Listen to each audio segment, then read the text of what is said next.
এই দেখো রিঠা নিয়ে এসেছি শ্যাম্পু বানানোর জন্য। রিঠা চুলের পক্ষে খুব উপকারী জিনিস। তো মাথার চুল কাটা তো পেকে গেছে, আগেই বলেছি।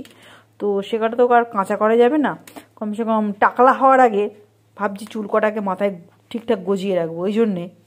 আর কেমিক্যাল শ্যাম্পুতে না গিয়ে এবার হার্বাল নিজের তৈরি শ্যাম্পুতে চলে আসবো। তো দেখো এগুলো জানি না রিঠাগুলোর এই অবস্থা কেন হয়েছে, আগে থেকেই শ্যাম্পু বেরিয়ে গেছে। দেখো আমি কি বার করবো, তা আপাতত এক রাত্রির জলে ভিজিয়ে রাখি। প্রসেসটা পরে দেখাচ্ছি, কালকে যখন তুলবো জল থেকে কি কি করছি। কেউ ধরুন ইনস্ট্যান্ট করতে চান তাহলে গরম জলে ভেজাবেন। আর যদি মনে করেন যে না আমার এক্ষুনি দরকার নেই, আমি নেক্সট দিন করব, তো তাহলে নর্মাল জলে একটা রাত ভিজিয়ে রাখলে একটু বেশি পাওয়া যায়। কারণ বুঝতেই তো পারছেন গাছ থেকে জিনিস বার করার অবস্থা খুবই খারাপ। তাই দেখুন এখন নর্মালি জল দিলাম, এটা যে শ্যাম্পু অ্যাকচুয়ালি এখান থেকে হয় তার প্রমাণটা ওই যে ফেনাতে বেরিয়ে এলো।